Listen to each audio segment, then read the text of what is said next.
एक सर्वसामान्यांसाठी महत्त्वाची बातमी, कारण मध्य रेल्वेची डाऊन लाईनची जी वाहतूक आहे ती विस्कळीत झालेली आहे। डोंबिवली रेल्वे स्थानकामध्ये लोकमान्य टिळक टर्मिनस ते माऊ एक्सप्रेसच्या इंजिनमध्ये बिघाड झाल्यामुळे ठाण्याहून कल्याणकडे जाणाऱ्या गाड्या या उशिराने धावतायत। मागून येणाऱ्या एक्सप्रेस आणि लोकल ट्रेनच्या रांगा लागल्याचं पाहायला मिळतंय। यामुळे सर्वसामान्य जे आहेत त्यांना मात्र नाहक त्रासाला सामोरं जावं लागतंय। तर यावेळेचा आढावा घेतला आमचे प्रतिनिधी अभिजित देशमुख यांनी।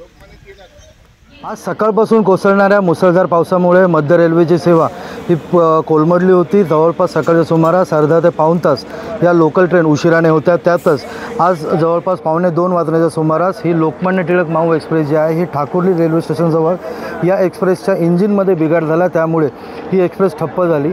ही एक्सप्रेस ठप्प झाल्यामुळे या मार्गावरील येणाऱ्या इतर एक्सप्रेस देखील मागे या एक्सप्रेसच्या रांगा लागल्या, तसेच या मार्गावरील येणाऱ्या लोकलच्या देखील रांगा लागल्या होत्या।